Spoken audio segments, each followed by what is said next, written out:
जिसने अपनी स्टारडम को छोड़ संन्यास अपना लिया। पूरे इंडस्ट्री में धूम मचाने वाले उस कलाकार ने उस मोड़ पर अपने करियर को अनदेखा किया जहां तक पहुंचने के लिए लोग पूरी उम्र लगा देते हैं। नमस्कार, मैं हूं साक्षी और आप देख रहे हैं जनहित टाइम्स का खास कार्यक्रम किस्सा। आज बात बॉलीवुड के सबसे हैंडसम मैन में गिने जाने वाले विनोद खन्ना की, जिन्होंने अपने करियर की शुरुआत विलन से की थी। विनोद खन्ना ने सुनील दत्त की फिल्म मन का मीत से बॉलीवुड में एंट्री मारी। उनके रोल की जमकर तारीफ भी हुई। फिल्म मेरा गांव मेरा देश में डकैत की भूमिका में भी उन्होंने दर्शकों का खूब दिल जीता। बाद में वह लीड हीरो के रोल में नजर आने लगी और फिर अमर अकबर एंथनी, मुकद्दर का सिकंदर, द बर्निंग ट्रेन जैसी शानदार फिल्में कर डाली। विनोद खन्ना का करियर एक तरफ पीक पर था और उनके सामने फिल्मों के ऑफर्स भी लाइनें लगी रहती थी। इसी बीच उनके संन्यास लेने की खबरों ने इंडस्ट्री और उनके फैंस के बीच खूब भूचाल भी मचाया था। तो चलिए आपको बताते हैं विनोद खन्ना के संन्यास लेने का किस्सा।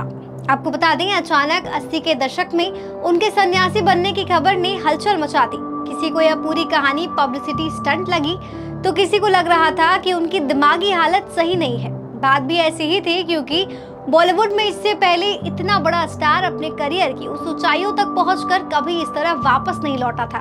बताया जाता है कि 80 के दशक में विनोद खन्ना की मां का निधन हुआ था, जिसके बाद वो एकदम टूट चुके थे और फिर विनोद खन्ना ने ओशो के आश्रम की तरफ रुख किया। विनोद खन्ना के बेटे ने पापा के बारे में कहा कि विनोद खन्ना ओशो से इतने प्रभावित हुए कि उन्होंने परिवार को तो छोड़ा ही बल्कि संन्यास तक ले लिया था।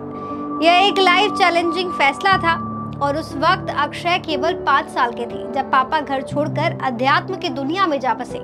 इसी के साथ 1980 के दशक की शुरुआत में विनोद खन्ना ने यह ऐलान कर दिया कि वह फिल्मी दुनिया की चकाचौंध छोड़कर आध्यात्मिक गुरु ओशो रजनीश के बताए रास्ते पर चलेंगे। खबर देश भर में फैली और लोग सन्न थे यह सोचकर कि उन्होंने आखिरकार यह फैसला क्यों ले लिया।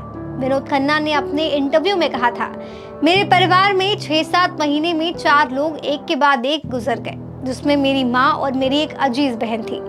मेरी जड़ें हिल गई। मुझे लगने लगा कि बस अब एक दिन मैं भी मर जाऊंगा।